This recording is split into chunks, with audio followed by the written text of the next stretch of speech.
السلام عليكم ورحمة الله وبركاته.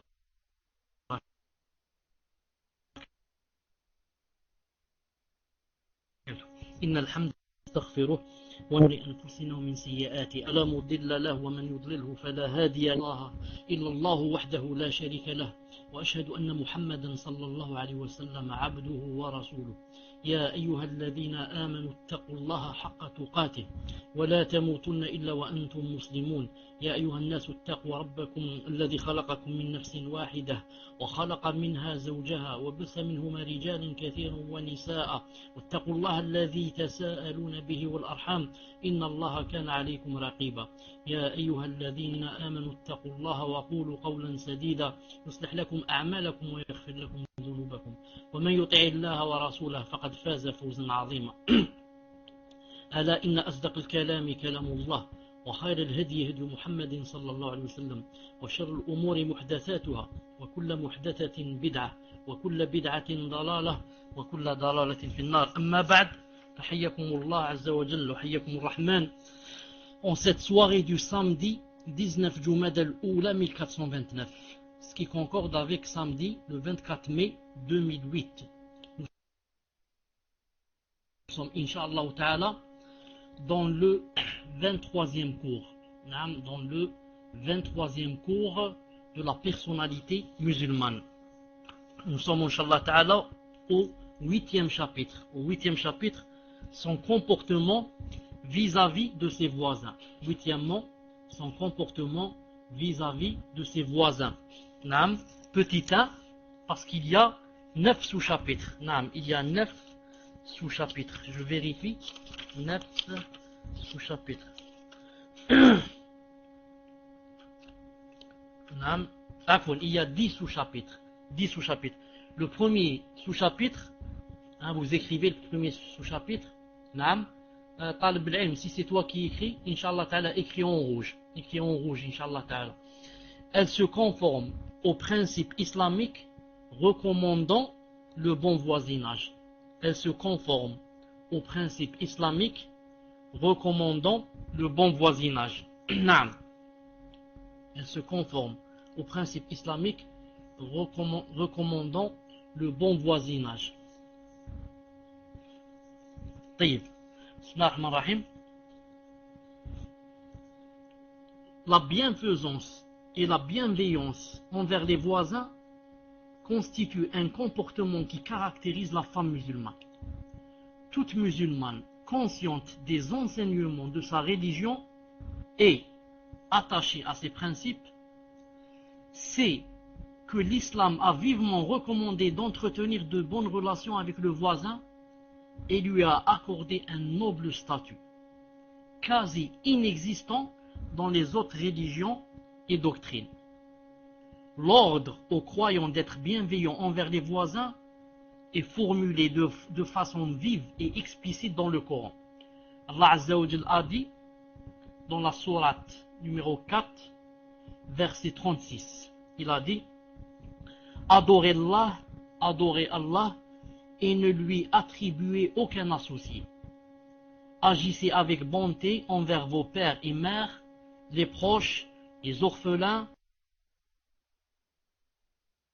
les pauvres, le voisin proche ou lointain, le compagnon par voisinage. Nous a ordonné de faire certaines choses qui ont été citées dans ce verset numéro 36 de sourate 4. Adorez Allah et ne lui attribuez aucun associé.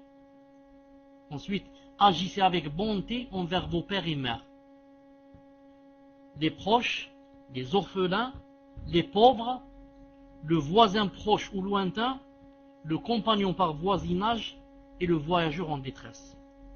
Donc Allah Azza wa Jal nous a ordonné dans ce verset d'adorer Allah Azza wa Jal sans associé et de bien agir envers qui? Envers les pères et mères, ensuite envers les proches, ensuite envers les orphelins, ensuite envers les pauvres et aussi envers le voisin proche ou lointain et le compagnon par voisinage et le voyageur en détresse. Le voisin proche, c'est celui, c'est-à-dire le voisin avec qui on a des liens de parenté ou de religion. C'est le voisin avec qui on a des liens de parenté ou de religion. Celui-là s'appelle le voisin proche. Et le voisin lointain,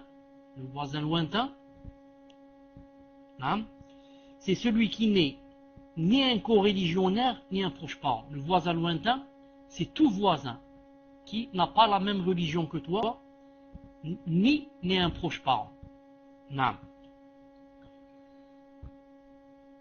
Ensuite, il a dit, le compagnon par voisinage, c'est qui? C'est le collègue ou bien l'ami.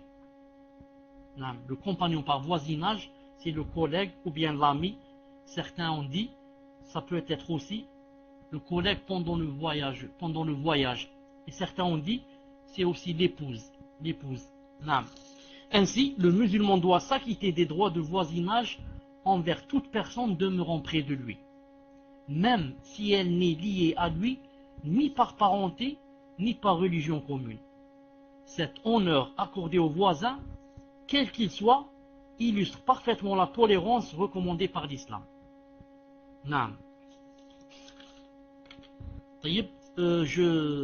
J'attire l'attention de Wasmou.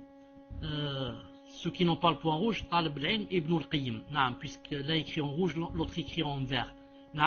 Toutes les 5 minutes, Inch'Allah, vous écrivez attention au salon égaré des Habash qui s'appelle, attends, je dis cité en haut, c'est un nouveau salon de sœurs, Zama la sœur, c'est une sœur qui fait le dars, elle va apprendre le tawhid aux sœurs, Masha'Allah alayha. Si je lui pose une petite question, elle ne va pas répondre dans le tawhid. Masha'Allah, elle fait des cours de tawhid. Toutes les 5 minutes, vous écrivez, toutes les 3 minutes. Toi tu écris, ensuite 3 minutes après, c'est l'autre qui écrit, qui affiche attention au salon égaré des Habash, le tawhid, attendez, le vrai tawhid pour mes sœurs. Attention au salon égaré des Habash, le vrai tawhid pour mes sœurs. Et Inch'Allah, toutes les 5 minutes, vous l'affichez. Parce que les Habash maintenant, ils ont mis la main, avec la main, ils veulent vraiment nous serrer, ils veulent vraiment faire la guerre. Mais Allah subhanahu wa ta'ala nous triomphera sur eux. Mais Allah subhanahu wa ta'ala nous fera triompher sur eux.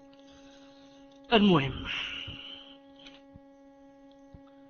Donc nombreux sont les hadiths qui mettent l'accent sur cette sublime valeur humaine qui est le bon voisinage. Il la recommande envers tout voisin, en dépit de sa religion ou du lien de parenté qui nous unirait. Le messager d'Allah sallallahu alayhi wa sallam a dit, Jibril n'a cessé de me recommander le voisin à tel point que j'ai cru qu'il allait en faire l'un des héritiers. Le messager d'Allah alayhi sallam a dit dans un hadith authentique rapporté par le Bukhari et Muslim, il a dit, Jibril n'a cessé de me recommander le voisin à tel point que j'ai cru qu'il allait en faire l'un des héritiers. Ce hadith nous révèle que Jibril alayhi salam voulait enraciner en l'âme du prophète alayhi salam l'importance que l'islam accorde aux voisins, en réitérant les recommandations le concernant, si bien que le prophète alayhi salam avait cru que le voisin allait avoir le statut de parent ayant droit à une part de l'héritage. Tellement, Jibril alayhi salam, tellement il recommandait au messager d'Allah, attention aux voisins, il a dit, au point où j'ai cru qu'il allait le faire rentrer dans quoi? Dans l'héritage. Il allait faire de lui un héritier. Le messager d'Allah sallallahu alayhi wa sallam avait en effet compris le sens profond de cette insistance de la part de Jibril alayhi salam. Et depuis, il ne cessa de recommander le bon voisinage lorsque les croyants se réunissaient pour notamment écouter ses sermons.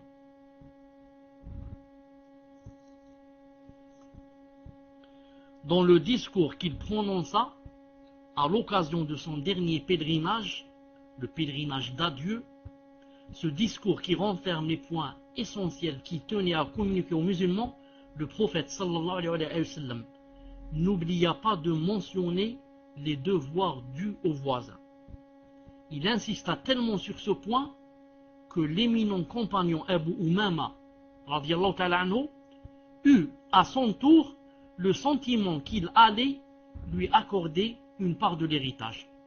On rapporte qu'Abu Umama radiallahu ta'ala anhu a dit: j'ai entendu le sermon du messager d'Allah sallallahu alayhi wa sallam alors qu'il était sur sa chamelle al-Jad'a. Il n'a cessé de répéter: je vous recommande le voisin, je vous recommande le voisin. Il a dit: je me suis alors dit qu'il allait en faire un héritier. Naam. Hadith apporté par Tabarani et dans la voie de transmission est jugée excellente. Naam. Vous pouvez voir Sahih Targhib Tarhib de Cheikh Al-Albani. Vous pouvez voir encore le Sahih Al-Jami' de Cheikh Al-Albani rahimahullah, hadith numéro 2548. Naam. Pour encourager ses compagnons à accomplir une bonne œuvre, le messager d'Allah sallallahu alayhi wa sallam avait l'habitude de commencer par dire que celui qui croit vraiment en Allah et au jour dernier accomplisse telle et telle chose, accomplisse telle et telle œuvre. C'est comme ça que le messager d'Allah, quand il voulait encourager les gens, il avait l'habitude de commencer son hadith par en disant que celui qui croit vraiment en Allah et au jour dernier fasse telle et telle chose, ou bien s'éloigne de telle et telle chose. Il répétait en effet cette formule incitatrice quand il recommandait une œuvre noble ou convenable. Sur notre sujet précédent, le messager d'Allah alayhi salam a dit que celui qui croit vraiment en Allah et au jour dernier agisse avec bonté à l'égard de son voisin. Que celui qui croit vraiment en Allah et au jour dernier agisse avec générosité envers son hôte. Que celui qui croit vraiment en Allah et au jour dernier ne dise que du bien ou qu'il se taise. Hadith rapporté par Bukhari ou Muslim. Vous avez entendu ce qu'il a dit sallallahu alayhi wa sallam? Celui qui croit vraiment en Allah et au jour dernier, alors qu'il agisse avec bonté à l'égard de son voisin. Donc, le fait d'agir avec bonté et d'être bienveillant, bienfaisant avec son voisin, c'est un délit de la foi. C'est un délit, un signe de la foi en Allah Azza wa Jal et au jour dernier. Et, par sens opposé, celui qui n'agit pas bien avec son voisin, c'est un signe alors que quoi? C'est un signe que sa foi est faible en Allah Azza wa Jal et au jour dernier. Dans la version de Bukhari rahimahullah, il a dit sallallahu alayhi wa sallam que celui qui croit vraiment en Allah et au jour dernier ne fasse aucun mal à son voisin. Donc dans les autres versions, il est dit que celui qui croit en Allah au jour dernier, qu'il fasse du bien. Qu'il fasse. C'est une incitation à faire le bien. Mais dans la version de Bukhari, c'est une incitation à s'éloigner du mal, à ne pas lui faire du mal. Il a dit qu'il ne lui fasse pas de mal. Tout ça c'est premièrement. Deuxièmement, elle aime pour ses voisins ce qu'elle aime pour elle-même. Elle aime pour ses voisins ce qu'elle aime pour elle-même. Une musulmane sincèrement engagée dans la voie d'Allah est compatissante, tolérante, courtoise et affectueuse envers ses voisins. Elle est sensible, sans l'admettre, à tout ce qui est susceptible de leur nuire ou entacher leur réputation. Elle s'y oppose comme si c'était elles qui en étaient concernées. Elle partage leur joie et leur peine. Elle aime voir ses voisins bénéficier de ce qu'elle aime pour elle-même. Conformément au hadith du messager d'Allah alayhi salam qui dit: aucun d'entre vous n'aura vraiment la foi que lorsqu'il aimera pour son frère ce qu'il aime pour sa propre personne. Hadith rapporté par Bukhari et Muslim. Dans une autre version de Muslim, d'après Anas ibn Malik radiyallahu ta'ala anhu, le messager d'Allah sallallahu alayhi wa sallam a dit: par celui qui détient mon âme en sa main, il a juré par celui qui détient mon âme en sa main, aucun homme n'aura la foi que lorsqu'il aimera pour son voisin ou son frère, a-t-il dit, ce qu'il aime pour sa propre personne. Voir Sharh Sahih Muslim, volume 2, page 17. Donc le messager d'Allah, alayhi salam, a juré. Nous on le croit sans qu'il jure. Mais il a juré, naam, en disant, par celui qui détient mon âme en sa main, c'est-à-dire par Allah Azza wa Jal, aucun homme n'aura la foi que lorsqu'il aimera pour son voisin ou son frère ce qu'il aime pour sa propre personne. Une musulmane consciencieuse prend soin des nécessiteux parmi ses voisins. De temps à autre, elle leur fait des dons, ou bien elle leur offre des cadeaux. Quand elle prépare un plat dans l'heure de son repas, car elle est consciente de leur indigence et de leur désir de manger ce qu'ils ont dû sentir. En agissant ainsi, elle conforme son application de l'entraide sociale prônée par le messager d'Allah sallallahu alayhi wa sallam. Lorsqu'il a dit à Abu Dharr radiyallahu ta'ala anhu, qu'est-ce qu'il lui a dit? Ô Abu Dharr, quand tu prépares un bouillon, mets-y beaucoup d'eau, et y associe tes voisins. Mets-y beaucoup d'eau et y associe tes voisins. Voir Sharh Sahih Muslim, volume 2, page 17. Donc, se comporter en bien avec son voisin, ne pas lui faire du tort, ne pas le léser, tout cela, ça rentre dans quoi? Ça rentre d'abord dans l'adoration. Je ne le fais pas parce que je veux attirer la gentillesse de mes voisins envers moi, ou bien parce que je veux que mes voisins me flattent, ou bien me fassent des éloges. Ce n'est pas ça mon but. Non. Mon but, c'est que je fais ces choses-là avec mon voisin parce que c'est une adoration. Comme je fais la salade, comme je fais la zakat, comme je fais le siyam, je fais aussi cette chose qui m'a été ordonnée par mon islam.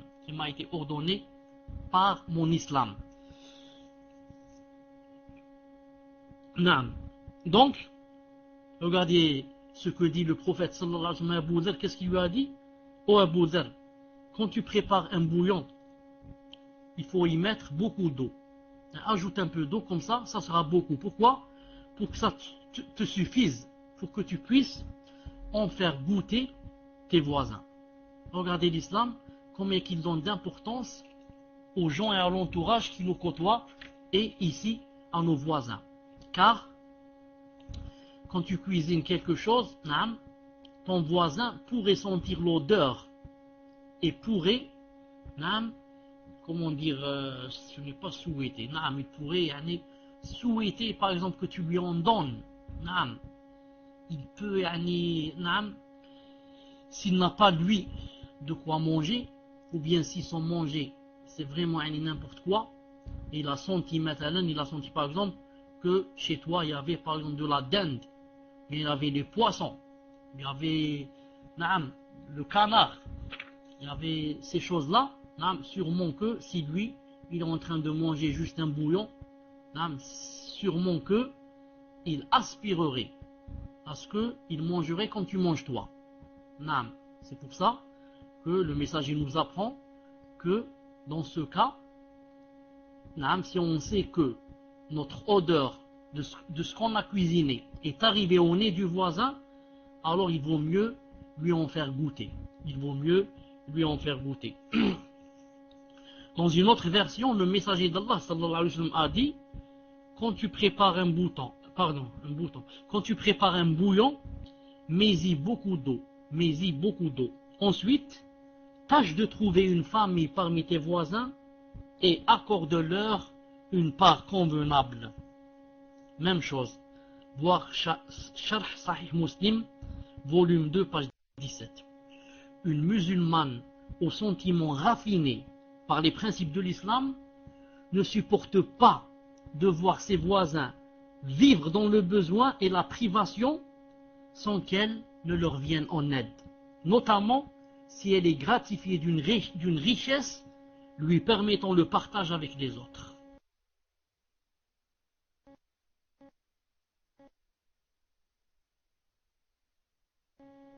Ce sentiment de compassion ainsi que la bienfaisance, conséquence de son engagement à observer les droits du voisin, ne croit pas vraiment en moi, celui qui passe la nuit rassasié, tout en sachant que son voisin d'à côté a faim. Subhanallah al-Azim. Naam. Hadith. Naam. Apprécié, jugé, apprécié. Naam. Ne croit pas vraiment en moi, celui qui passe la nuit rassasié, tout en sachant que son voisin d'à côté a faim. Subhanallah al-Azim. Rapporté par Tabarani et Bazar. Hadith, comme j'ai dit, apprécié. Il a également dit, le vrai croyant n'est pas celui qui mange à satiété alors que son voisin a faim. Naam. Hadith dont les transmetteurs sont jugés dignes de confiance. Voir Majma' al-Zawaid, volume 8, page 789. Volume 9, page 167. Naam. Attendez, volume 8, ce n'est pas 9, volume 8, page 167. Qu'a dit le messager d'Allah? Le vrai croyant n'est pas celui qui mange à satiété alors que son voisin a faim. Naam. Car celui qui sait que son voisin n'a rien à manger et lui, il est là, il est en train de manger à satiété, il mange jusqu'à être rassasié, celui-là vraiment, la vraie foi, il ne l'a pas dans son cœur. C'est impossible. Pourquoi? La vraie foi ne te laisse pas manger à satiété alors que tu sais que les enfants de ton voisin sont en train de crier de faim. C'est impossible. Ça ne marche pas ensemble. La vraie foi, c'est que tu partages avec lui. Ou alors que tu leur donnes au moins le minimum. Mais manger à satiété jusqu'à être rassasié, en sachant, et je sais, je dis bien je sais, c'est pas je sais pas, et je sais que mon voisin a faim, ça veut dire que je n'ai pas la vraie foi. C'est juste des mensonges. Non, ma foi est vraiment faible. Ma foi est vraiment faible. Ça me rappelle quelqu'un des salafs, j'ai oublié comment il s'appelle, quelqu'un des grands salafs, quelqu'un des grands ascètes, Zuhad, naam. On est rentré une fois chez lui pour lui rendre visite. On l'a trouvé, naam, en plein hiver, naam, habillé d'une façon très légère, alors que il a la couverture, il a ceci, naam, subhanallah al-azim. On lui a dit, toi, pourquoi tu t'habilles comme ça? Il avait froid, il s'était replié en lui-même et il tremblait. On lui a dit, toi, pourquoi tu fais ça? Tu meurs de froid, alors tu as de quoi t'habiller, de quoi te réchauffer. Il a dit justement, j'ai vu les gens autour de moi, mes voisins, etc., qui n'ont rien en ce froid terrible. Ils n'ont rien, et comme moi, je n'ai rien à leur donner, alors par compassion, pour compatir avec eux, j'ai dit, je vais partager leur foi. Je veux moi aussi avoir foi à cause d'eux. Subhanallah al-Azim. Il a dit, je n'ai pas de couverture à leur donner, je n'ai pas de vêtements à leur donner, alors moi aussi, je fais comme eux pour que je ressente ce qu'ils sont en train de ressentir. Subhanallah al-Azim. Troisièmement, elle est bienfaisante envers ses voisins dans la mesure du possible. Elle est bienfaisante envers ses voisins dans la mesure du possible.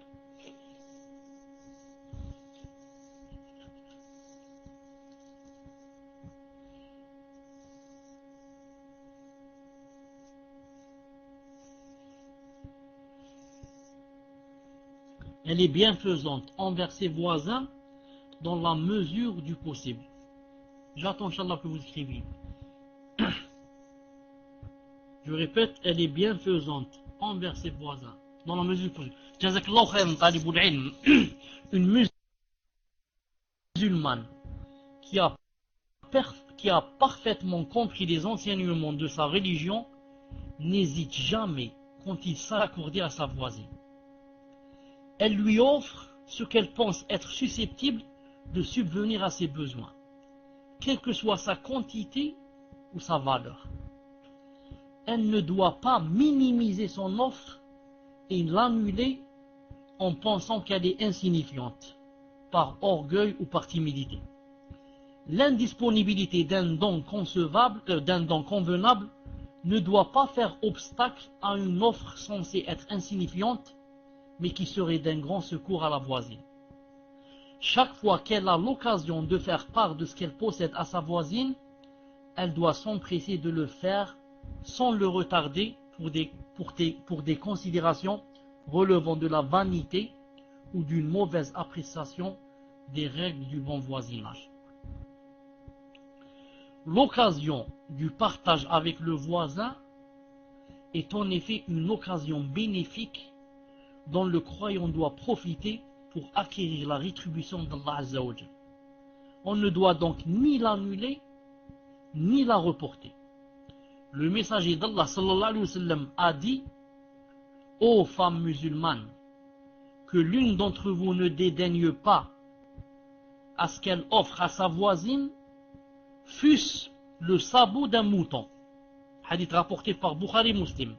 Ô femmes musulmanes, que l'une d'entre vous ne dédaigne pas ce qu'elle offre à sa voisine, même si c'est quoi? Si c'est le sabot d'un mouton. Le sabot d'un mouton, c'est rien, on le jette. Hein. Mais, si tu sais qu'il peut être utile à ta voisine, alors on le lui donne et on ne le dédaigne pas. Le sabot d'un mouton paraît certes un don sans valeur qu'on hésite à offrir, mais il vaut mieux que rien. C'est-à-dire qu'on ne doit pas hésiter à être charitable envers le voisin nécessiteux, même quand l'objet de charité, même quand l'objet de solidarité est insuffisant ou sans grande valeur. Car l'essentiel c'est quoi? C'est la solidarité et l'entraide. Allah Azza wa Jalla a dit: quiconque fait un bien, fût-ce du poids d'un atome, le verra. Quiconque fait un bien, fût-ce du poids d'un atome, il le verra. Son messager d'Allah sallallahu alayhi wa sallam, son messager sallallahu alayhi wa sallam a dit: préservez-vous de l'enfer. Ne sommes si vous n'en possédez pas, alors avec une bonne parole. Alors avec une bonne parole. Hadith rapporté par Bukhari Muslim. Pour se préserver de l'enfer, on doit donner tout ce qu'on peut. Même si cette chose qu'on va donner nous paraît à nos yeux qu'elle ne vaut rien. Imaginez la moitié d'une date, qu'est-ce qu'elle vaut? La moitié d'une date, ce n'est rien. Eh bien, cette moitié d'une date peut te sauver demain devant Allah Azza wa Jal. Tu allais rentrer en enfer. Il te manquait par exemple seulement 10 récompenses, 10 hasanat pour aller au paradis. Eh bien, tu vas voir que la moitié d'une date que tu as donnée fils sabilillah, peut-être qu'elle va te ramener 100 hasanat, peut-être 1000, peut-être 10 000, et comme ça. D'après la sincérité qui se trouvait dans ton cœur au moment où tu as donné cette demi-date. Et d'après aussi la situation. Il est possible que tu aies donné cette demi-date alors que tu n'avais rien à manger. Tu avais seulement 2 dates à manger. En ayant seulement 2 dates, on donne une demi-date, c'est vraiment quelque chose. Notons cependant que le hadith cité avant celui-ci peut signifier aussi, c'est-à-dire le hadith de on donne même le sabot d'un mouton, qu'on doit donner même le sabot d'un mouton et ne pas dire ce n'est rien, ne pas le dédaigner. Notons que ce hadith peut de dédaigner ce qu'on reçoit comme don. Si le messager d'Allah t'a incité à donner comme aumône ne fût-ce que le sabot d'un mouton, donc celui la personne à laquelle tu vas donner ce sabot de mouton, lui aussi n'a pas le droit de le refuser. Donc on comprend aussi qu'il nous est interdit de refuser un don en se disant il ne vaut rien, par exemple, en se disant c'est une chose futile, pourquoi ils m'ont offert cette chose. Il est interdit de refuser cette chose. Naam. Dans ce cas, le sens en serait que la musulmane ne dédaigne pas ce que sa voisine lui offre, même si c'est le sabot d'un mouton. Mieux, elle doit la remercier pour le don qu'elle lui a offert, car exprimer sa gratitude envers son voisin ne fait qu'approfondir l'amitié et consolider l'esprit d'entraide. Cela s'ajoute au fait que la gratitude exprimée à autrui est une valeur morale recommandée par l'islam. Le prophète alayhi salam dit à ce sujet: ne sera pas reconnaissant envers Allah quiconque n'aura pas remercié les gens. Ne sera pas reconnaissant envers Allah quiconque n'aura pas remercié les gens. Hadith rapporté par Bukhari dans Adab al-Mufrad, hadith authentique, volume 1, page 310. Je répète ce qu'a dit ce hadith et en même temps je vais un peu l'expliquer. Écoutez bien ce qu'a dit le messager d'Allah alayhi salam: ne sera pas reconnaissant envers Allah, c'est-à-dire n'a pas remercié Allah en arabe, ne sera pas reconnaissant envers Allah quiconque n'aura pas remercié les gens. Car certaines personnes, vous avez remarqué, quand des personnes lui font des cadeaux, bien leur font des offres, bien leur font des choses bien, ces personnes croient que on ne doit remercier que Allah Azza wa Jal. Il dit Alhamdulillah, kada, il fait le sujoud, il remercie Allah subhanahu wa ta'ala, et il ne sait pas que remercier la personne aussi, ça rentre dans quoi? Ça rentre dans le remerciement d'Allah Azza wa Jal. Mieux encore, si tu n'as pas remercié cette personne, c'est comme si tu n'as pas remercié Allah Azza wa Jal. Subhanallah al-Azim. Regardez, donc les gens, ou bien, c'est-à-dire ils sont toujours dans les extrêmes, ou bien certains gens, ils remercient la personne qui leur a fait le cadeau par exemple, qui leur a fait leur bien, et oublient Allah Azza wa Jal. C'est comme ça certaines personnes. S'ils pouvaient, ils se prosterneraient aux gens. Ils se prosterneraient aux gens lorsqu'ils leur font comme ça des cadeaux ou bien des amabilités comme ça. Et ils oublient Allah complètement et carrément. Et d'autres personnes ne remercient qu'Allah Azza wa Jal. Qu'Allah, il dit, tout ça, ça vient d'Allah Azza wa Jal. Ça vient d'Allah. Mais un sunnah ou jama'a sont au milieu. Ils disent, tout ce qui vient comme ni'ma, ça vient d'Allah. Comme a dit Allah Ta'ala dans le Coran, فَبَبِكُمْ مِنْ نِعْمَةٍ فَمِنَ اللَّهِ. Toutes les ni'mas viennent d'Allah. Si Allah Ta'ala n'avait pas voulu, jamais cette personne ne m'aurait offert 1 euro. 1 centime même ne l'aurait pas donné cette personne. Si Allah Ta'ala ne lui a pas fait quelque chose dans son cœur envers moi. Si Allah Ta'ala n'a pas ouvert le cœur de cette personne envers moi, il l'a poussé à ce que cette personne me donne cette chose, Wallahi al-Ali al-Azim, jamais elle me l'aurait donné. Donc la ni'ma vient de qui? Vient d'abord d'Allah Azza wa Jal. Mais Allah Azza wa Jal a choisi cette personne pour qu'elle me donne, qu'elle soit le sabab, la cause de cette ni'ma. Donc je dois remercier cette personne. Je dois la remercier. C'est pour ça que le prophète sallallahu alayhi wa sallam a dit dans un hadith authentique que quiconque vous fait un bien, vous devez le récompenser. En lui faisant le même bien, sinon en lui faisant des du'as. Sinon en lui disant Jazakallahu khayran. Car il a dit que quiconque a dit Jazakallahu khayran, c'est vraiment qu'il a fait quelque chose de bien. Vraiment, il a rendu l'appareil. Comme il a dit à peu près, sallallahu alayhi wa sallam. Donc, par là, on apprend aussi que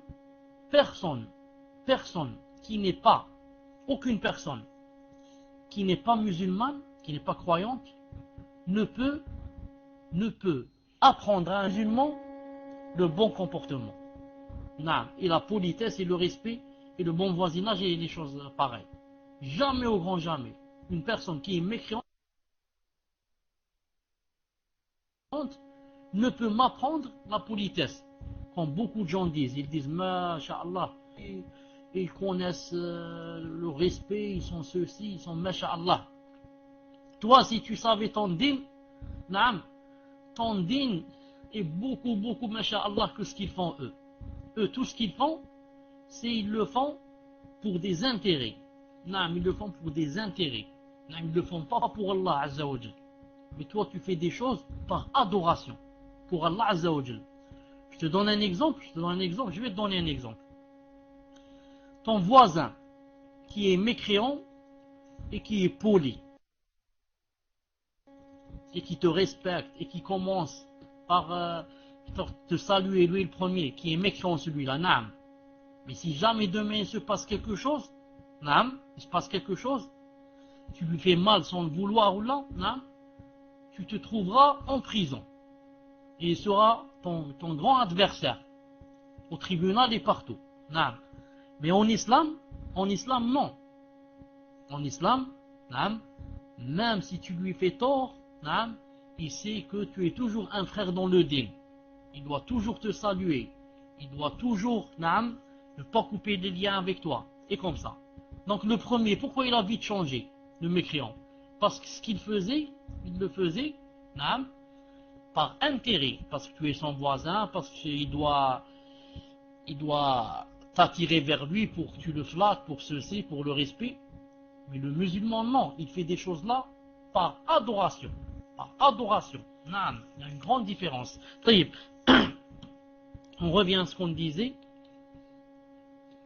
L'objectif principal de l'islam concernant cette question est de répandre l'entraide, la compassion et l'affection entre les voisins. Offrir un cadeau à son voisin constitue entre autres l'un des moyens qui permettent d'atteindre cet objectif. D'où l'interdiction du messager d'Allah sallallahu alayhi wa sallam à toute femme de dédaigner le cadeau qu'elle offre à sa voisine ou qu'elle reçoit d'elle. Naam. Parce que ton voisin en t'offrant une chose, ce n'est pas une chose obligatoire. Il a fait quelque chose de surérogatoire. Naam. Il veut se rapprocher d'Allah en t'offrant. Donc tu n'es pas obligé, naam, que ce soit toi qui choisisses. Tu n'es pas obligé de dire pourquoi il ne m'a offert ce petit cadeau et pas un grand cadeau. Pourquoi il m'a offert cette chose qui ne vaut pas grand chose alors qu'il devrait m'offrir telle et telle chose. Tu n'as pas le droit. Non. La femme étant très sensible à ce genre de situation, elle est en effet susceptible de le prendre pour une offense. La femme peut dire, puisqu'ils m'ont offert, mes voisins m'ont offert cette chose futile, donc c'est une offense pour moi. En interdisant ce genre de réaction, le messager d'Allah sallallahu alayhi wa sallam attire en effet l'attention de toute croyante au noble sens humanitaire véhiculé par le don. Le geste d'offrir en soi doit être apprécié plus que la valeur réelle du cadeau lui-même. Car selon les principes de l'islam, dans tout acte, seule l'intention doit être prise en considération. Non, il ne faut pas voir ce qu'on t'a offert, mais il faut voir le geste. Tu te dis, ils m'ont offert. L'essentiel, ils m'ont offert, ils ont fait le geste. Non. Et puis ceux-là qui m'ont offert une chose qui n'a pas beaucoup de valeur, non, et vu leur situation matérielle qui est faible, donc ceux-là, je vais penser du bien et je vais me dire, donc si leur situation va s'améliorer, ils m'offriraient une chose meilleure que celle-là. Comme ça, je dois penser de mon voisin. D'ailleurs, qui ne connaît pas, ce n'est pas le proverbe, si je puis dire, la citation là, qui dit que, elle dit, un caillou, quand on nous offre, c'est-à-dire un caillou de la part d'un ami, c'est comme une pomme. Un caillou qui nous a été offert par un ami, ça équivaut à une pomme. L'essentiel c'est quoi? L'essentiel c'est cet ami a fait le geste, il m'a offert quelque chose. Quatrièmement, elle est bienfaisante envers ses voisins, même s'ils ne sont pas musulmans. Très important, surtout pour vous qui vivez en Europe. C'est très important de savoir ce qui va suivre. Elle est bienfaisante envers ses voisins, même s'ils ne sont pas musulmans. Je répète, elle est bienfaisante envers ses voisins, même s'ils ne sont pas musulmans. Naam. Naam. Une seconde.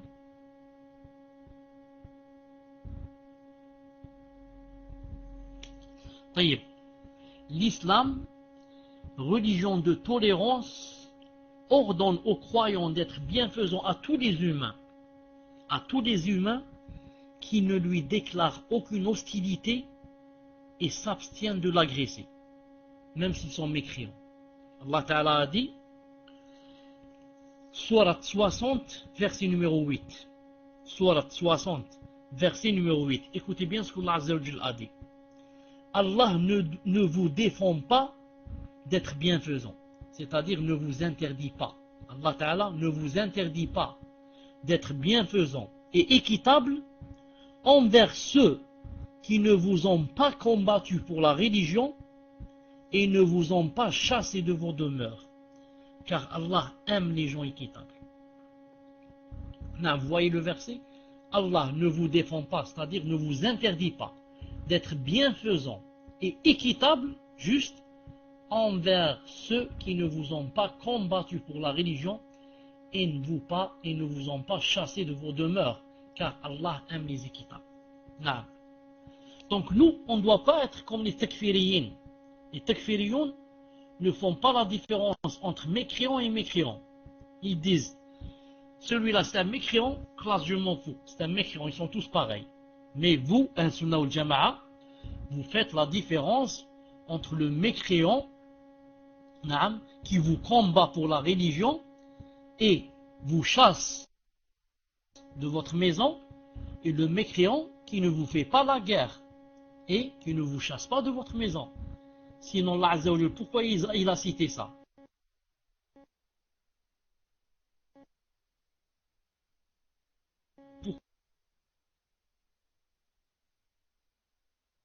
Pourquoi il a cité ces deux sortes de mécréants? Et il y a aussi le mécréant, il paye une cotisation annuellement et il vit chez toi, chez le musulman. Celui-là, non seulement il ne te fait pas la guerre, mais mieux encore, tu dois le protéger contre la guerre. S'il y a une guerre, tu dois le protéger. Et il y a aussi le kafir qui s'appelle le musta'min, celui qui demande à rentrer dans un pays musulman pour, par exemple,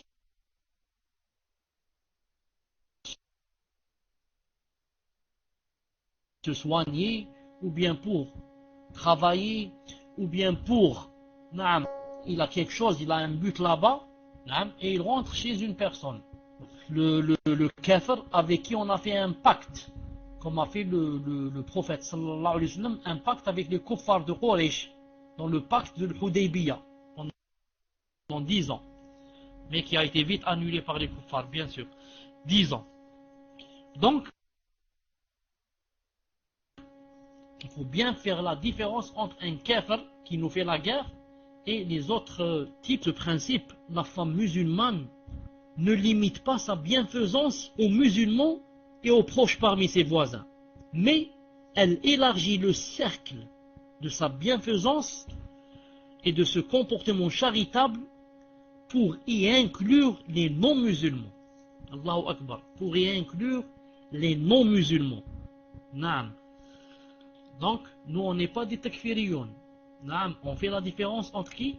Entre kafir et kafir, entre mécréants et mécréants. Ils ne sont pas tous à pied d'égalité. Ils ne sont pas tous à pied d'égalité. On rapporte à ce sujet que l'éminent compagnon Abdullah ibn Amr, que l'éminent compagnon Abdullah ibn Amr ibn al-As, radiyallahu ta'ala anhu, avait égorgé un mouton. Écoutez bien ce qui va venir. Écoutez bien ce hadith qui va venir. Écoutez bien le hadith qui va venir. Abdullah ibn Amr ibn al-As. Et j'ai lu dans une autre version, Abdullah ibn Omar. C'est le moyen. Qu'est-ce qui s'est passé? Il avait égorgé un mouton. Avant de demander à son domestique qu'est-ce qu'il lui a demandé? As-tu donné une part à notre voisin juif?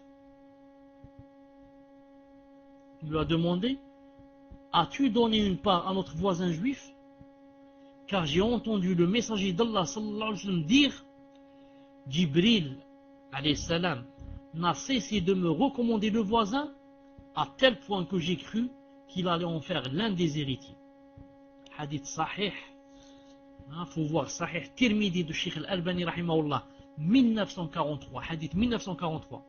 Donc, Abdullah ibn Amr, qu'est-ce qu'il a fait? Il a demandé à son domestique, en égorgeant le mouton, ou là lorsqu'il a égorgé, il lui a dit, as-tu donné une part à notre voisin le juif? Regarde, il l'a cité, notre voisin qui? Le juif. Subhanallah al-Azim. Si c'était nous, on aurait dit comment? Les juifs, moi le juif, je vais lui donner. Je vais lui donner la rôle. Ensuite, quelqu'un va dire, les juifs, nous font la guerre. Nous font la guerre en Palestine, là-bas, aux États-Unis, je sais pas où. Je dis ça. Ils nous font la guerre. Mais, il y a deux choses. La première, celui-là, c'est mon voisin. Donc, il peut rentrer dans l'exception. Deuxièmement, celui-là ne me fait pas la guerre. Je le connais bien, il est bien avec moi et avec les musulmans. Jamais il ne m'a fait la guerre. Le juif qui me fait la guerre, naam. Mais celui-là, il ne me fait pas la guerre. Il est moussalim, naam. Il est là, je le connais bien, c'est un bon voisin, il ne m'a jamais fait la guerre. Naam. Ce hadith confirme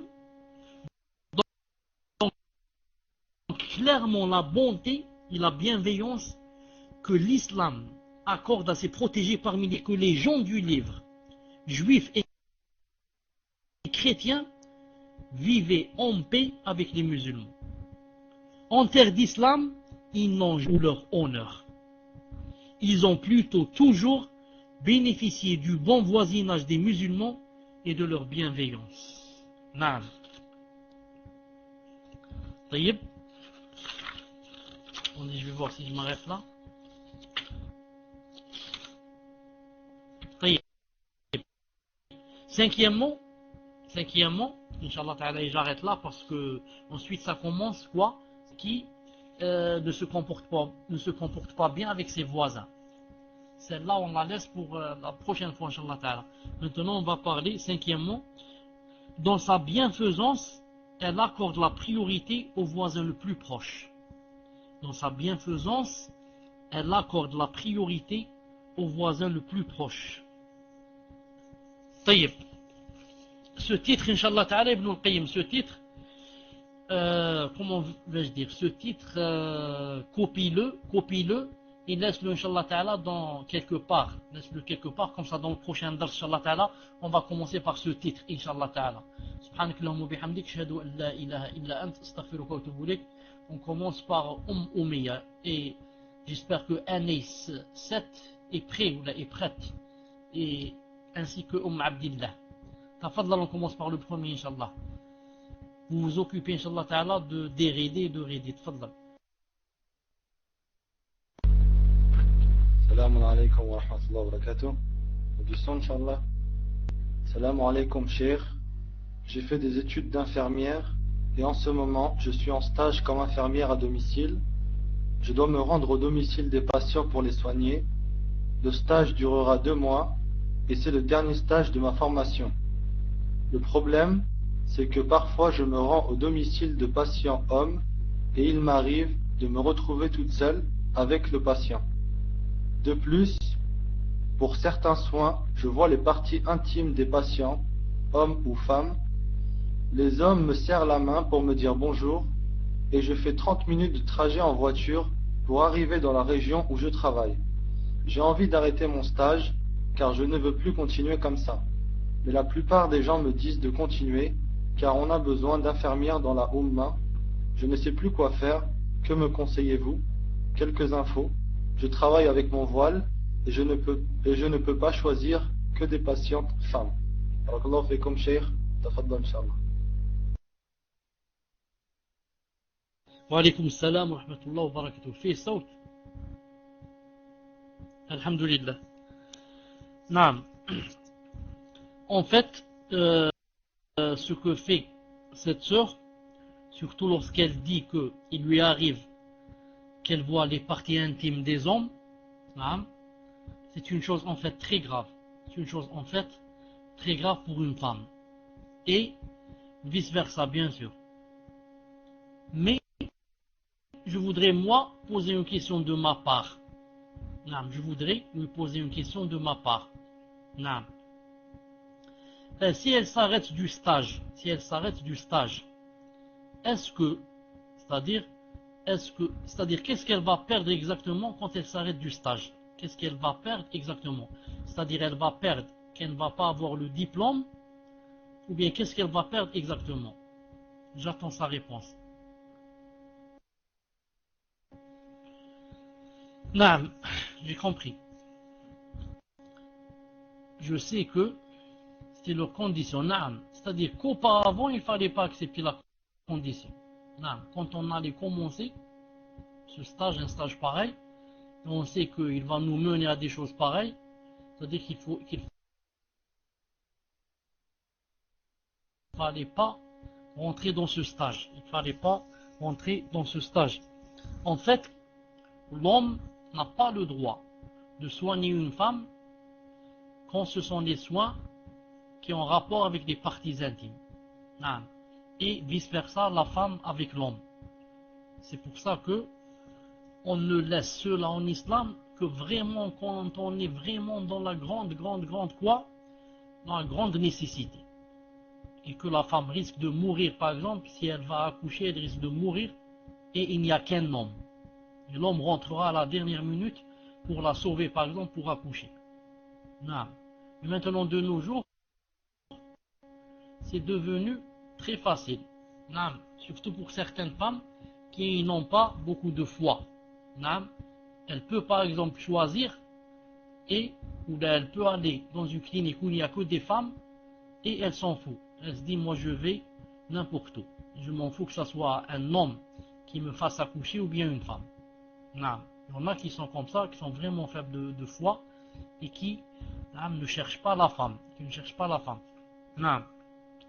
De toute façon, moi je reviens à ce qu'a dit ici la Horte. Reste une deuxième question. Combien qu'il reste à ce stage pour qu'il se termine?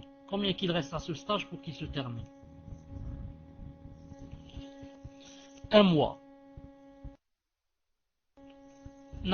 Est-ce que en terminant ce stage et en ayant, est-ce que tu seras libre après de choisir tes patients? Ou bien ce sont eux qui choisissent? Ils vont te dire il y a tel et tel malade. Est-ce que vous m'entendez? Vous m'entendez? Est-ce que si vous terminez ce stage, vous serez libre de choisir vos patients, les malades? Donc la réponse vient d'elle-même. Donc la réponse vient d'elle-même. Ce travail est interdit. Et après dans les hôpitaux, tu ne soignes pas les hommes? J'ai pas envie. J'ai pas envie. Je croyais que c'était si j'ai envie.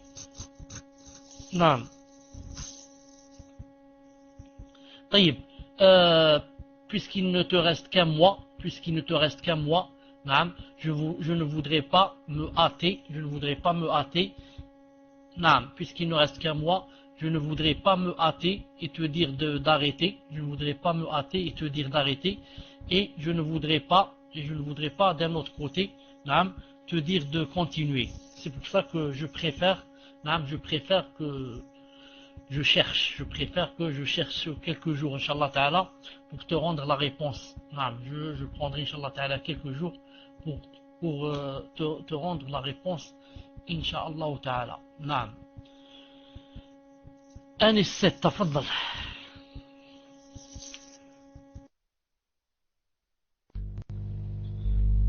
Salam alaikum ya Cheikh, hayakumullah. Il est bien connu qu'il n'est pas permis à la femme de voyager à la femme sans mahram. Enfin, j'ai pas trop compris.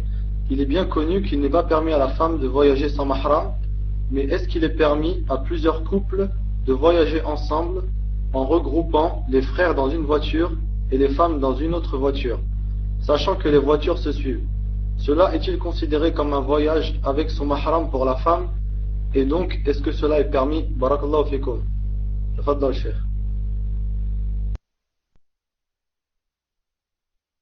Wa alaykoum salam wa rahmatullah wa barakatuh. Est-ce que dans la voiture où il y a les frères, est-ce que les frères, ce sont des mahrams aux sœurs qui sont dans l'autre voiture? Est-ce que dans la voiture des frères, il y a les mahrams des sœurs ou là il n'y a pas? Ah, naam. Naam, ma fiche mouchkil. Naam, comme ça, ma fiche mouchkil. Naam, il n'y a aucun problème, Inch'Allah Ta'ala. Elle est avec le mahram. C'est comme autrefois dans la caravane. Il y avait par exemple le mari ici, et il est possible que sa femme soit derrière avec qui? Avec les femmes. Naam, les femmes derrière sur leur chameau, par exemple, leur chamelle. Et les hommes sont au devant.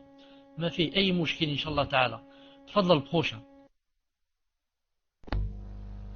Salam alaikum.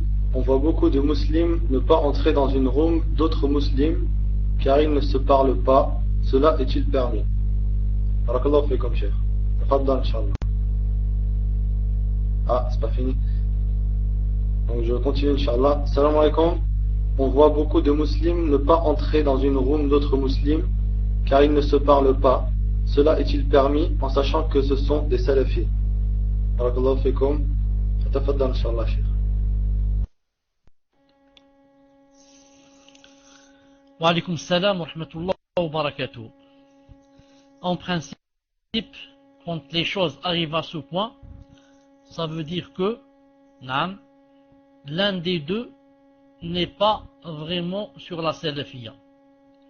Car le prophète sallallahu alayhi wa sallam a dit dans un hadith authentique que quand deux personnes, deux croyants, se séparent, c'est-à-dire qu'ils ne se parlent plus, l'un des deux, comme ça a dit alayhi salam, l'un des deux a fait le péché. C'est-à-dire que la cause de la séparation entre deux personnes, pour qu'ils ne se parlent plus, c'est toujours l'un des deux a dévié quelque part et a fait un péché. Sinon, jamais deux croyants ne se quittent. Ils sont toujours en train de se parler, ils sont toujours en train de s'aimer, ils sont toujours en train de se côtoyer, de s'entraider.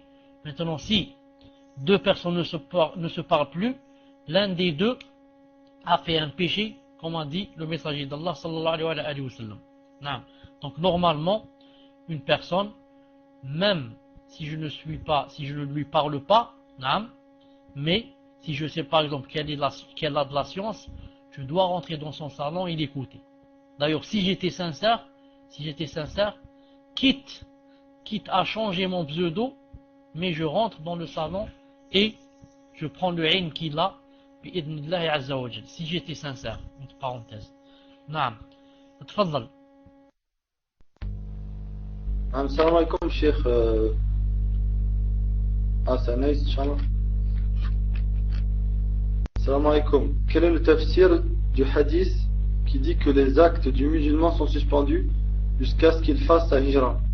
Et Cheikh, je voulais rajouter, Inch'Allah, il y a le frère Atem, le suivant, Inch'Allah, qui voulait savoir s'il pouvait poser sa question au micro après cette réponse, Inch'Allah. Barakallahu fikum. Tafaddal, Inch'Allah. L'Akhi Karim, peux-tu relire la question, Inch'Allah? Salam alaikum.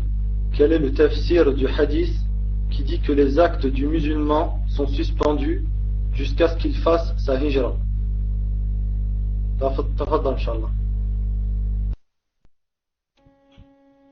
Wa alaykoum salam wa rahmatullah wa barakatuh.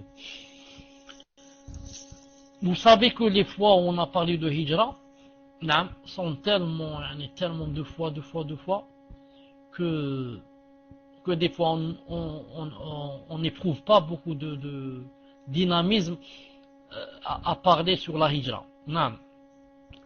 Car la hijra, cela dépend des gens. Il y a des gens qui ont les moyens de faire la hijra.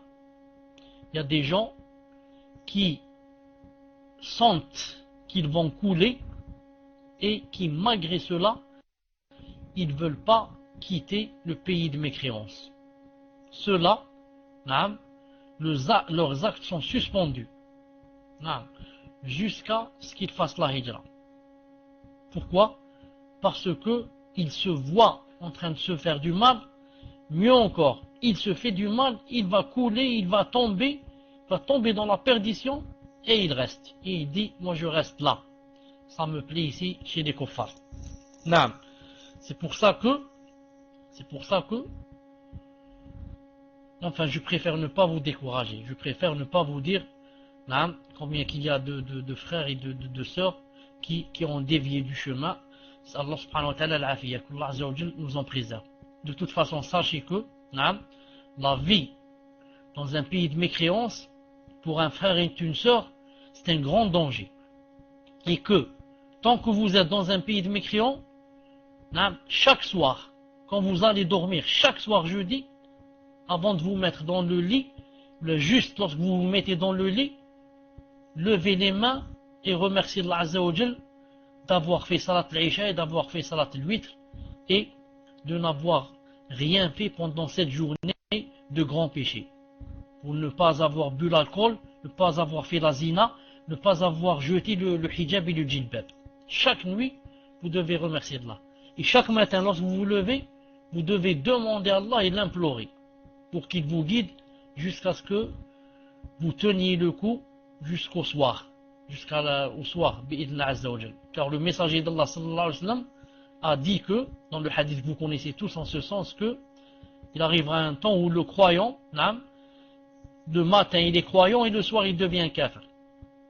Il y a un hadith comme ça. Et le soir il est croyant et le matin il est kafir. Et comme ça. Donc, dans la demi-journée, la personne peut changer. Surtout chez vous. Surtout en Europe. Beaucoup de gens ont jeté et ont rasé la barbe et ont jeté le khamis. Ils sont allés boire l'alcool et ont jeté le djilbab et le sitar et les gants. Et sont allés danser dans les cabarets. Allah subhanahu wa ta'ala l'afiyya.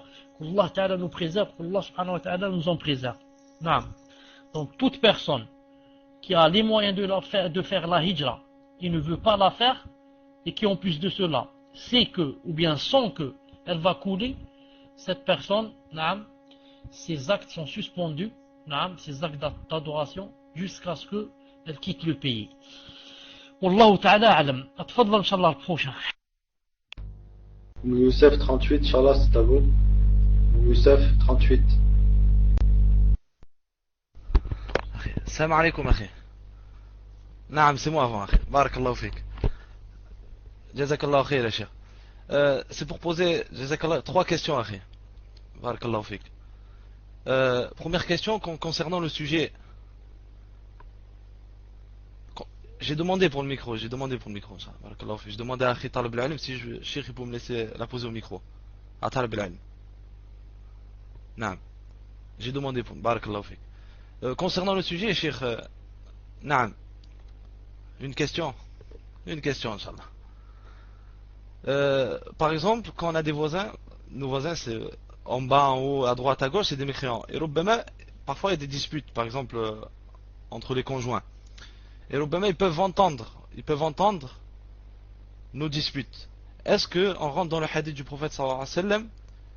Non, une personne, par exemple, qui jeûne la journée, qui prie toute la nuit, et qui a fait du mal à ses voisins, et malgré cela, elle est en enfer.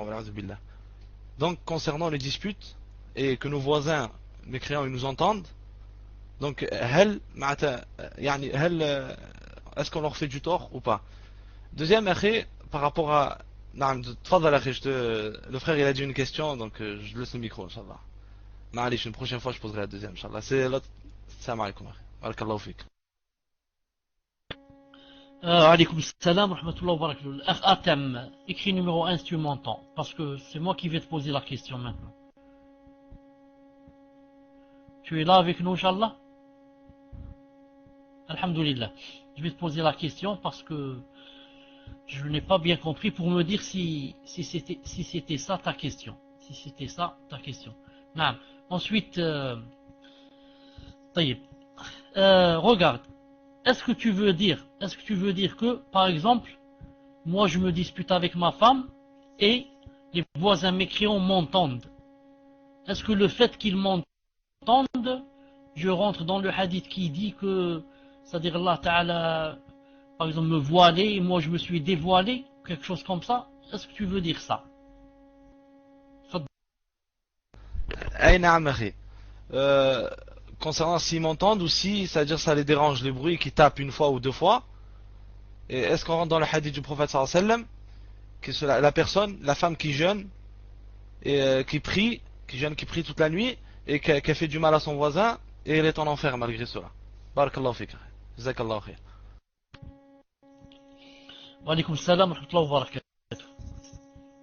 Le vrai couple, c'est le couple qui ne fait pas de tort à ses voisins, même en se disputant entre eux.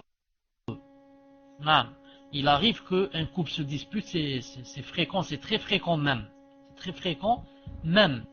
Mais quand le musulman, quand le croyant, quand la croyante s'énerve et se dispute, quelle sera leur réaction? Mais comment qu'ils vont faire? Est-ce qu'ils vont dire n'importe quoi? Est-ce qu'ils vont tout casser? Est-ce qu'ils vont insulter? Est-ce qu'ils vont, je sais pas, il va la cogner, la faire sortir dehors en la jetant dans les escaliers? Ou bien il va faire comme faisaient les salafs et comme nous a dit l'islam. Justement, c'est dans la réaction de la colère qu'on connaît le vrai musulman du faux. Le faux musulman, quand il est dans la colère, il perd tout contrôle. Et il commence à, je ne sais pas, à faire des choses qui vont à l'encontre de la charia. Le vrai musulman, quand il est dans la colère et la grande, il se rappelle. Il dit il se rappelle le verset qui dit Innal ladhina taqaw idha massahum ta'ifun min ash-shaytani tadhakkaru fa idahum mubsirun. Ceux qui ont la piété, si jamais une partie du shaitan ou d'un groupe de shaitan ou là, c'est-à-dire la colère ici, les savants disent la colère, les atteint, ils se rappellent et les voilà dans le droit chemin. Donc, en faisant des disputes comme ça à haute voix, on risque d'avoir un péché. Pourquoi? Parce que on a fait du tort à nos voisins. Peut-être que la dispute a eu lieu en pleine nuit, on va réveiller les voisins, on va réveiller leurs enfants, et sans dire, c'est pas la peine de dire que ça donne une très mauvaise image de l'islam. Ça donne une très mauvaise image de l'islam. Les mécréants, qu'est-ce qu'ils vont dire? Subhanallah, ceux-là ils se croient religieux, ceux-là ils se disent de l'islam, celle-là elle se dit, elle cache son visage, celle-là elle met les gants, celui-là il a la barbe, il a le qamis. C'est quoi cet islam? C'est quoi cette religion? Et toute personne qui fait fuir une autre personne de la religion, elle aura des péchés, des grands péchés. Car l'islam te demande, c'est une obligation, que tu aies un bon comportement pour attirer les gens et ne pas les faire fuir. Pour attirer les gens et ne pas les faire fuir. Quant à se dévoiler, je ne vois pas, Inch'Allah Ta'ala, le rapport. Je ne vois pas ici où il y a dévoilement. Il y a dévoilement si je commence à citer les choses qui se sont passées en intimité. Mais si seulement je me suis disputé, il n'y a pas de dévoilement. Mais il y a quoi? Il y a le tort que je fais aux voisins. Wallah Azza wa Jal a'lam. Tfadla Inch'Allah le suivant. Youssef 38 Inch'Allah.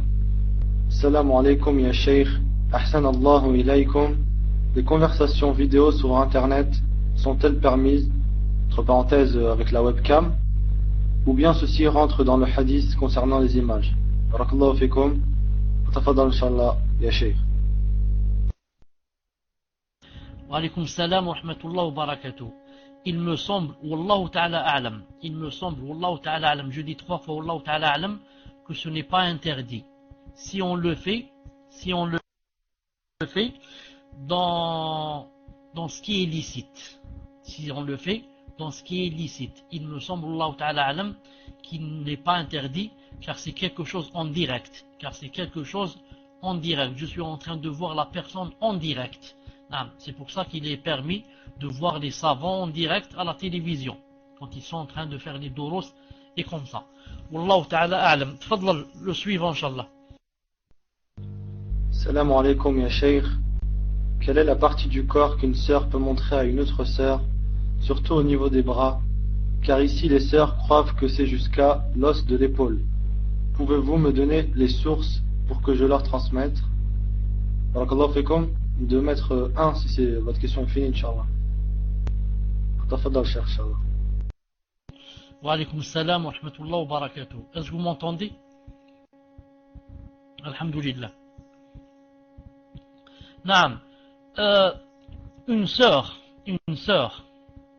ne peut montrer à une sœur, disons en général, une femme ne peut montrer à une femme que les parties qu'elle peut montrer lorsqu'elle est en train de faire des ablutions.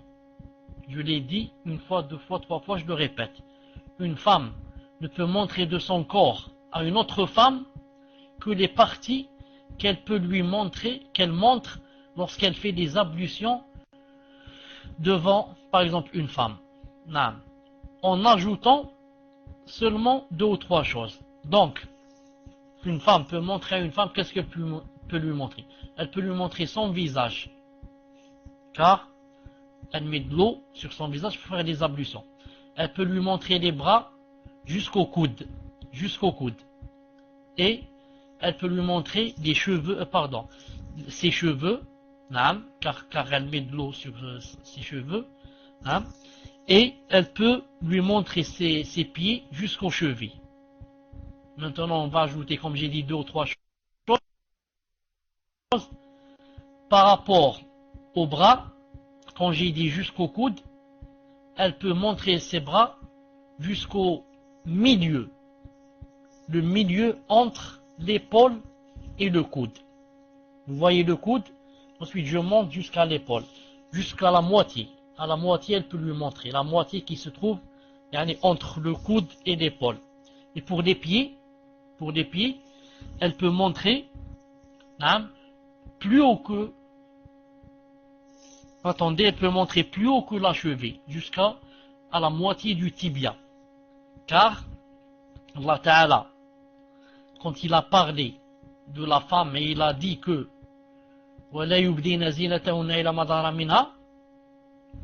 c'est-à-dire que elle peut montrer de sa parure les endroits où elle met la parure. Et la femme est connue qu'elle met la parure dans la partie où je vous ai dit, après les coudes. Si vous vous rappelez, nos grands-mères, etc., mettaient comme ça je sais pas comment ça s'appelle, comment ça s'appelle le cercle là, j'ai oublié comment ça s'appelle, des cercles comme ça, comme des cerceaux en or. Elle les mettait dans les pieds, et elle les mettait aussi ici au-dessus des coudes. C'est pour ça qu'il est permis de montrer ces parties. Et aussi, il est permis à la femme de montrer le bracelet. Le bracelet. Il est aussi permis à la femme de montrer à une femme au-dessus de son cou. Le cou, et on descend un peu. Mais elle ne lui montre pas sa poitrine. Elle lui montre le cou et on descend un peu. C'est-à-dire, si on avait une chaîne, si une femme mettait une chaîne autour de son cou, elle peut montrer la partie qui est sur son cou. Mais elle ne montre pas le début de sa poitrine. Elle ne montre pas. Elle a dit pourquoi dans les livres de la femme, il y a le terme épaule. Les livres de la femme. Je ne comprends pas ce que ça veut dire les livres de la femme. Qu'est-ce que ça veut dire les livres de la femme? Donc il est très décevant, que des femmes, et des sœurs, pas des femmes, et des sœurs, mettent comme ça, avec des sœurs, ce qu'on appelle des dos nus. Elles mettent des vêtements qu'on appelle des dos nus, et elles laissent tout son dos comme ça, visible devant des femmes. Tout cela est interdit en islam. Et c'est pire si elle montre sa poitrine. C'est pire si elle montre sa poitrine. C'est pire aussi si elle montre ses genoux. Si elle montre ses genoux aux femmes, et elle montre aussi un peu de ses cuisses. Ça, c'est pire aussi. Si elle le montre aux femmes. Maintenant, qu'en est-il si elle le montre aux hommes? La femme en islam et sa parure. Je ne connais pas ce livre. La femme en islam et sa parure, je ne le connais pas. Je ne sais pas qui l'a écrit et je ne sais pas sur quoi il s'est basé. Je ne sais pas sur quoi il s'est basé. Le messager d'Allah sallallahu alayhi wa sallam a dit que la femme était une awra. Une mar'a kullu awra. Ensuite, Allah subhanahu wa ta'ala, dans le verset sourate An-Nur, a montré qu'elle pouvait montrer sa parure, c'est-à-dire les endroits où elle met la parure. Elle peut les montrer à certains gens. Entre autres, il a cité à la femme. C'est-à-dire que la femme ne peut montrer à la femme que les endroits où elle met la parure, c'est tout. Que les endroits où elle met la parure. Sinon, elle peut montrer d'autres choses à son mari, mais pas à une autre sœur. Wallahu ta'ala a'lam. Tfadl inshallah le prochain. Salam alaikum, Cheikh. En attendant la question de Orti Sonia, pouvez-vous venir en PV, Inch'Allah, c'est assez urgent. Ça vous concerne, Inch'Allah. Salam alaikum, Cheikh.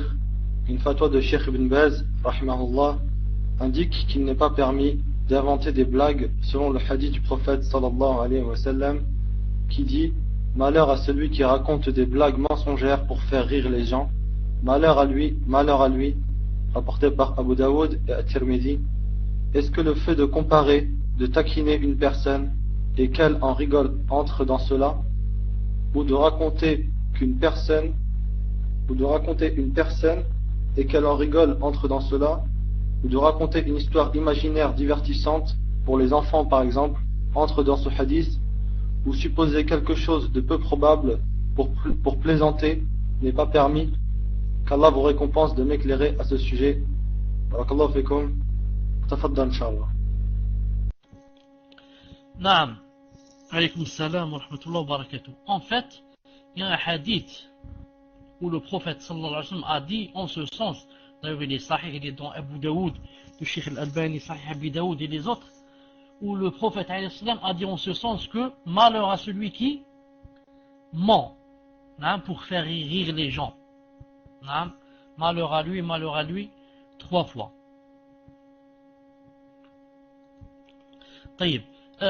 Maintenant, il faut faire la différence entre quand on raconte une chose qui est connue, une chose qui est connue, par exemple qui fait rire, ou c'est peut-être une chose qui s'est passée, ou alors c'est une chose qu'on raconte pour faire rire, mais en même temps pour en tirer une leçon. Pour en tirer une leçon. Dans tout cela, Inch'Allah Ta'ala, ça rentre pas dans le hadith. Mais ce qui rentre par exemple dans le hadith, c'est par exemple comme font par exemple beaucoup de gens. Ils parlent par exemple des personnalités connues. Comme certaines personnes par exemple prennent par exemple tel ou tel président, surtout si c'est un musulman par exemple, ils le prennent pour faire des blagues sur lui. Ils disent par exemple que tel président, je ne veux pas citer de nom, il est allé par là et on commence à rire. On dit que par exemple tel président, par exemple c'est un analphabète, tel président c'est ceci, on commence à dire des choses de lui qui, si lui avait entendu cela, ça l'aurait peiné. Ça l'aurait peiné. Juste, donc on dit des mensonges, des choses qui ne sont pas vraies, pour faire rire. Et je ne sais pas si vous qui vivez en Europe, je ne sais pas si vous savez, mais beaucoup d'Algériens, par exemple, faisaient des blagues sur le président Chedli, si vous connaissez qui était Chedli. Faisait beaucoup de blagues sur lui. Et c'est juste pour faire rire les gens. Mais ceux-là ne savent pas qu'ils font un péché, si ce n'est pas un grand péché. Pourquoi? Car tu parles d'une personne, premièrement, qui n'est pas présente, deuxièmement, tu parles d'une personne en mal d'elle, et troisièmement, tu parles de quelqu'un qui est un président de la République. Alors le gouverneur il faut que tu lui obéisses et que tu le respectes, etc. Donc, en faisant des choses pareilles, on rentre peut-être même dans le grand péché. Mais si on raconte une chose qui est connue, on dit par exemple, une personne a voulu faire ceci, cela, et même si la chose n'est pas vraie, mais c'est une chose connue pour tirer une leçon. On dit par exemple à nos enfants, par exemple il y a quelqu'un qui a fait telle chose, et ensuite il s'est passé cette chose, et on lui montre que on tire une leçon. Ça j'ai lu que c'était pas interdit à condition de dire à l'enfant que cette chose n'est pas vraie. On lui dit par exemple comme on raconte que, comme on raconte que, on dit que c'est pas vrai. C'est pour ça que il est permis aussi de raconter à des enfants des histoires, etc. Surtout quand ils sont jeunes comme ça.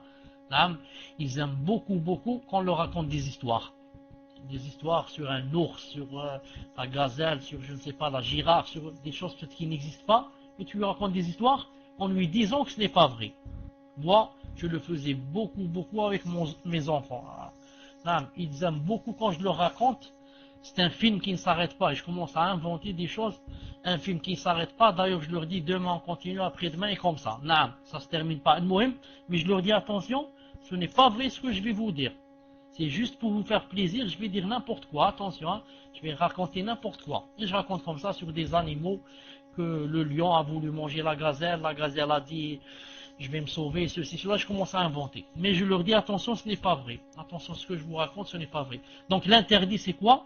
C'est d'inventer des choses sur des gens comme ça, pour faire rire des gens au détriment d'autres que je blesse et sur lesquels je fais de la médisance. نعم والله تعالى أعلم تفضل. Assalamu alaikum wa rahmatullahi wa barakatuh. Je suis la mère d'un petit garçon, masha'Allah, que j'élève seul avec les aides de l'État, alhamdulillah. Mon ex-mari ne m'a jamais rien donné, Allah dit, ni pendant ma grossesse, ni pour son fils depuis qu'il est né. Ma sœur a beaucoup de vêtements et matériel de puériculture à me donner, mais elle vit à 350 km de chez moi, et malheureusement, personne ne peut me les apporter. Je sais qu'il est interdit à une femme de voyager sans mahram, mais dans ce cas de figure, sachant que ça va m'éviter de grandes dépenses, incha'Allah ta'ala, et que je pourrais, bi'iznillah ta'ala, visiter mes parents, puis-je entreprendre ce voyage avec mon enfant? Allah yajazik ya sheikh, wa tafaddal incha'Allah ta'ala.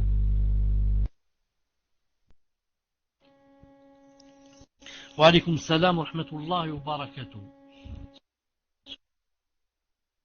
Ce que je sais, c'est qu'en général, une femme n'a pas le droit de voyager sans mahram. Ça, c'est la règle générale. Mais il arrive, dans certains cas de figure, que la personne soit dans la contrainte et que la personne soit dans l'exception. Et la personne soit dans un cas forcé. Mais ce sont des cas comme ça isolés et non pas une règle. C'est à l'encontre de la règle, car la règle dit que la femme n'a pas le droit de voyager seule, même d'aller au Hajj. Wallahu ta'ala alam. C'est pour ça que si la sœur sait que vraiment elle est dans la contrainte et que elle n'a pas de quoi continuer à vivre et la vie devient difficile pour elle et qu'elle doit faire ce voyage pour amener les choses, pour les vendre ou pour se nourrir, pour s'habiller, et qu'elle sait qu'en faisant ce voyage, elle ne sera, bi'idna ta'ala, ni agressée ni rien. Elle sait que le chemin est sécurisé. Alors dans ce cas, wallahu ta'ala alam, elle prendra de la fatwa de ceux qui disent qu'il lui est permis si le voyage est sécurisé.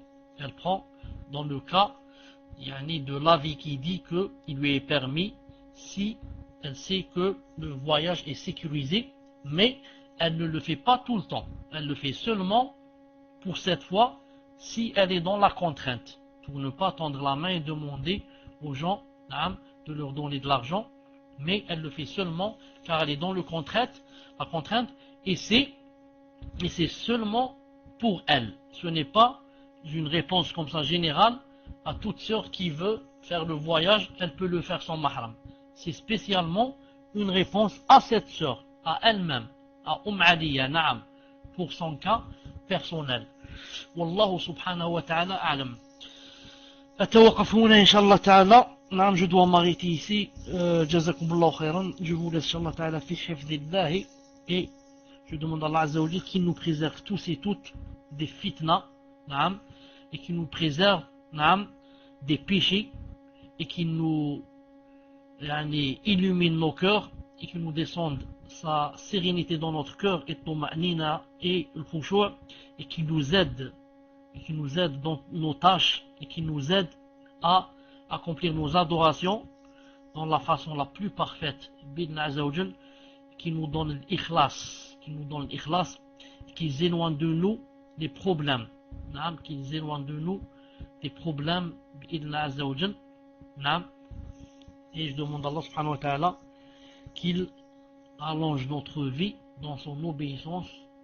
Et subhanakallahumma bihamdik, ashhadu an la ilaha illa anta astaghfiruka wa atubu ilayk. On se rencontre inshallah ta'ala après demain. Assalamu alaikum wa rahmatullahi wa barakatuh.